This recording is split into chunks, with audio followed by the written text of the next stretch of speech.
అందరికీ నమస్కారం. ఇవాళ మనతో ప్రముఖ ఆస్ట్రాలజర్ వంగర రవిశంకర్ శర్మ గారు మనతో ఉన్నారు. వారితో మాట్లాడదాం. గురుగారు నమస్కారం. నమస్కారం అండి. గురుగారు, ఆగస్టు నెలలో కన్యా రాశి వారికి ఎలాంటి ఫలితాలు ఉండబోతున్నాయి కాస్త వివరించండి.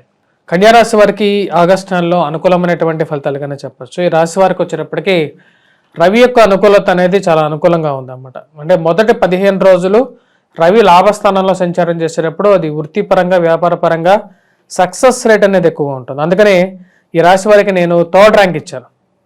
థర్డ్ ర్యాంక్ టాప్ 3లో ఒక ర్యాంక్ అన్నమాట కన్యా రాశి వారికి. షష్టమంలో ఒక రాశికి 3 గ్రహాలు కరెక్ట్గా ఉన్నట్లయితే వారికి బాగుంటుంది. ఈ రాశి వారికి మనం గమనించినట్లయితే గురువు బాగున్నాడు. గురువు ఈ రాశి వారికి వచ్చేటప్పటికి భాగ్యస్థానంలో బలమైనటువంటి స్థానంలో ఉన్నాడు. మరి అదేవిధంగా ఈ రాశి వారికి శని యొక్క అనుకూలత బాగుంది. షష్టమంలో శని బాగున్నాడు. కానీ ఈ రాశి వారికి కన్యా రాశి వారికి వచ్చేటప్పటికి జన్మరాశిలో కేతువు, సప్తమంలో రాహువు ఇద్దరు బాలేరు. ఈ యొక్క వైవాహిక జీవితంలో కొన్ని ఇబ్బందులు అనేవి ఎదురవుతూ ఉంటాయి. కానీ వాటి నుంచి కూడా రికవరీ అనేది చేసుకోవడానికి శక్తిని ఇవ్వగలిగినటువంటి 2 ప్లానెట్స్ అన్నమాట. శని ప్లస్ అదేవిధంగా గురువు 2 ప్లానెట్స్ బాగున్నాయి.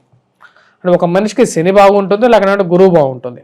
కానీ ఈ రాశికి షష్టమంలో శని, అదేవిధంగా ఈ రాశి వారికి వచ్చినప్పటికీ భాగ్యస్థానంలో గురువు, 2 గ్రహాలు బాగున్నాయి. ఈ 2 గ్రహాలు బాగున్నప్పుడు అది అనుకూలంగా ఉంటుంది కాబట్టి థర్డ్ ర్యాంక్ ఇచ్చాను. అదేవిధంగా ఈ నెలలో మొదటి 16 రోజులు అంటే ఆగస్టు నెలలో 16 రోజుల పాటు రవి యొక్క స్థానం కూడా బాగుందన్నమాట. అదేవిధంగా ఈ రాశి వారికి వచ్చినప్పటికి 1000 స్థానంలో ఉన్నటువంటి బుధుడు వక్ర స్థానంలో ఉన్నాడు.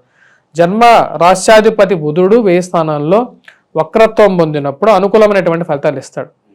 ముఖ్యంగా వచ్చేటప్పటికి బుధుడు 1000 స్థానంలో ఉన్నప్పుడు ఫైనాన్షియల్ రికవరీ అనేది బాగుంటుంది, ఇన్కమ్ సోర్స్ అనేది బాగుంటుంది, డబ్బులు ఫ్లో అనేది బాగుంటుంది, చేసేటువంటి వృత్తిలో కానీ బిజినెస్లో కానీ కొంచెం అనుకూలత అనేది ఉంటుంది. కానీ ఈ రాశి వారికి వచ్చేటప్పటికి వైవాహిక జీవితంలో జాగ్రత్తలు అనేది చాలా ముఖ్యం. ప్రేమ సంబంధితమైన వ్యవహారాల్లో కానీ లేకపోతే లివింగ్ రిలేషన్షిప్స్లో కానీ ఈ యొక్క విషయాల్లో వీరికి కొన్ని కష్టాలు అనేవి ఉంటాయి. సప్తమంలో ఈ రాశి వారికి రాహు ఉన్నప్పుడు అత్తామామలు లేకపోతే జనరల్గా ఉండేటువంటి ఫ్యామిలీస్లో వచ్చేటప్పటికి అత్త అని లేకపోతే కోడలికి కొన్ని సమస్యలు వచ్చే అవకాశం సమస్యలు అనేవి ఉంటాయి. ఈ సంవత్సరం ఇక రాహుగ్రహ సంచారం అక్కడే జరుగుతుంది కాబట్టి అలాగే ఉంది.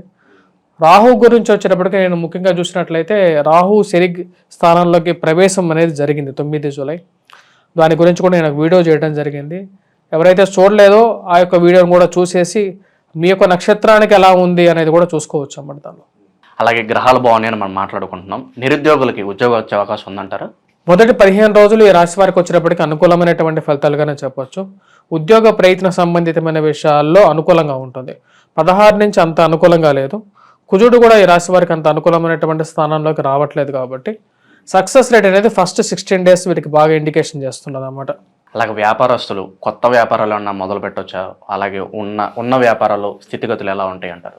వ్యాపార ప్రయత్నాల్లో అనుకూలత అనేది ఉంటుంది మొదటి 16 రోజుల్లో. అదేవిధంగా బుధుడు యొక్క స్థానం బాగుంది, శుక్రుడు యొక్క స్థానం బాగుంది. వీటి వల్ల వచ్చినప్పటికీ వీళ్ళకి వ్యాపార పరంగా టర్నోవర్ బాగుంటుంది. కొత్త అవకాశాలు అనేవి బాగా లాస్ట్ మంత్ నుంచే యాక్చువల్గా రవి బాగున్నాడు. దాని ప్రకారంగానే వీరికి అవకాశాలు అనేది బాగా పొందగలుగుతారు. అదే ఫైనాన్షియల్ రికవరీ పరంగా కూడా వీరికి బాగా కలిసి వచ్చే విధంగా ఉంటుంది. అలాగే విద్యార్థులకు ఎలా ఉండబోతుంది? వీళ్ళకి కాంపిటేటివ్ ఎగ్జామ్స్లో ఏమైనా సక్సెస్ రేట్ వచ్చే అవకాశం ఉందంటారా? విద్యార్థులకి ఈ సంవత్సరంలో కూడా నేను ముందే చెప్పాను, కన్యా రాశి వారికి వచ్చేటప్పటికి గురువు మంచి స్థానంలో ఉన్నాడు. ఈ యొక్క నెలలో కొంచెం కుజుడు కూడా కలవటంతో గురువు కుజుడు కలిసినప్పుడు ఎటువంటి ప్రభావం ఉంటుంది అనేది కూడా నేను ఒక వీడియోలో చెప్తాను. ఇప్పుడు కుజుడు పాపగ్రహం, గురువు వచ్చేటప్పటికి శుభగ్రహం. ఈ 2 కలిసినప్పుడు భాగ్యస్థానంలో గురువు యోగించినప్పటికీ కూడా ఎప్పుడైతే కుజుడు కలుస్తాడో అది కొంచెం ప్రభావం అనేది వీరి మీద చూపిస్తుంటుంది. కానీ ఈ నెలలో 27వ తారీఖు నుంచి ఆ ప్రభావం అనేది ఉండదు. వీరికి విద్యార్థులు మళ్ళీ రికవరీ అనేది పొందగలుగుతారు. ఆరోగ్యపరంగా కూడా అనుకూలమైనటువంటి ఫలితాలు పొందగలుగుతారు. వీటన్నిటితో పాటు ఈ రాశి వారికి భాగ్యస్థానంలో ఎప్పుడైతే గురువు ఉంటాడో జీవిత భాగస్వామి ఆరోగ్యంలో బాగుంటుంది. ప్లస్ లక్ ఫ్యాక్టర్ అనేది ఎక్కువ వీళ్ళకి రాశి వారికి. కారణం వచ్చేటప్పటికి భాగ్యస్థానంలో గురువు మంచి స్థానంలో ఉన్నాడు. భాగ్యం అంటే ఏంటి? స్త్రీలకు వచ్చేటప్పటికి మాంగళ్య భాగ్యం, సంతాన భాగ్యం, ఇవన్నీ భాగ్యాలు. సంతాన విషయంలో అనుకూలత అవన్నీ పొందటానికి భాగ్యం బాగుండాలి కదా. లక్ ఫ్యాక్టర్ లేని ఏ మనిషి అయినా సరే సక్సెస్ ఎలా అవ్వగలుగుతారు? అలాగే కోర్టు సమస్యలు, భూ కబ్జాలకు గురైన వారు ఉంటారు, వీళ్ళు అటు నుంచి ఏమైనా ఉపశమనం కలిగే అవకాశం ఉందంటారు? కోర్టు సంబంధితమైన విషయాల్లో ఈ రాశి వారికి వచ్చేటప్పటికి ఈ నెలలో అంత రిలీఫ్ అనేది పొందలేరు. కానీ రాజకీయాల్లో అధికారుల యొక్క అనుకూలత అనేది ఉంటుంది. అధికారుల యొక్క అనుకూలత ఉంటుంది, ప్లస్ అదేవిధంగా రాజకీయ నాయకులు కూడా అధికారుల అనుకూలత, అదేవిధంగా నార్మల్ పీపుల్ కూడా రాజకీయాలతో అధికారులు ఎవరైతే ఉన్నత స్థాయిలో ఉన్నటువంటి వారితో సపోర్ట్ అనేది ఉంటుంది, ప్లస్ వారితో పరిచయాలు ఏర్పడగలుగుతాయి. ఇవన్నీ వచ్చినప్పటికీ కొద్దిగా వీరికి మంచి అనుకూలమైనటువంటి ఫలితాలు ఇవ్వగలుగుతాయి. అలాగే ఆరోగ్యపరంగా ఉన్న జాగ్రత్తలు తీసుకోవాల్సిన అవసరం ఉందంటారు ఈ రాశి వారు? ఈ రాశి వారికి ఆరోగ్యపరంగా జన్మరాశిలో ఉన్నటువంటి కేతువు కొంచెం ఆరోగ్యపరంగా కొన్ని చికాకులు కలిగిస్తూ ఉంటాడు.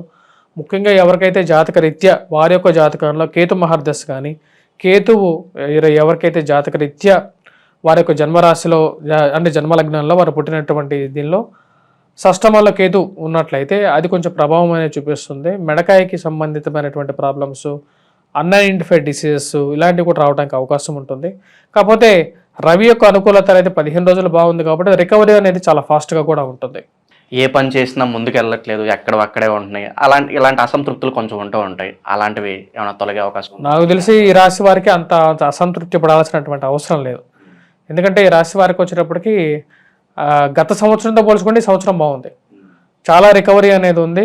కాకపోతే కొన్ని ఇష్యూస్ అంటే మెరిటల్ ఇష్యూస్లో కొంతమందికి ఏంటంటే ఏ ఇష్యూ అంటే ఏ ప్రాబ్లం ఉన్నవాడికి అదే పెద్ద ప్రాబ్లంగా ఉంటుంది. సప్తమంలో రాహు ఉన్నప్పుడు భార్యాభర్తల మధ్య గొడవలు, విడిపోవటాలు ఇవన్నీ జరుగుతూ ఉంటాయి. ఇవన్నీ కారకం వచ్చేటప్పటికి సప్తమంలో ఉన్నటువంటి రాహు అన్నమాట. ఆ ఇష్యూస్ నుంచి బయటికి రావడానికి ఎక్కువగా ప్రయత్నం చేయండి. వివాహ ప్రయత్నాలు అంటే మొదటి వివాహం చేసుకున్న వాళ్ళు రెండో వివాహం చేసుకోవడానికి కూడా గురువు యోగిస్తున్నాడు. గురువు సపోర్ట్ అనేది ఉంది వీరికి. దానివల్ల వీరు వచ్చినప్పటికీ ప్రమోషన్స్ కానీ లేకుండా ఉంటే ఇక మరి వివాహ ప్రయత్నాల్లో కానీ అనుకూలత కానీ పొందటం కానీ రెండో వివాహ ప్రయత్నాల్లో కూడా అనుకూలత అనేది ఉంటుంది. ఫైనాన్షియల్ రికవరీ కూడా చాలా బాగుంటుందని మనం డిస్కస్ చేసుకున్నాం. అయితే ఈ రాశి వారు ఎటువంటి పరిహారాలు చేసుకుంటే వీళ్ళకి మంచి ఫలితాలు ఉంటాయి అంటారు? ఈ రాశి వారికి ముఖ్యంగా కన్యా రాశి వారికి వచ్చేటప్పటికి మనం గమనించినట్లయితే విద్యార్థుల గురించి మనం మాట్లాడితే విద్యార్థులకి మొదటి 27 days అంత బాగలేదు.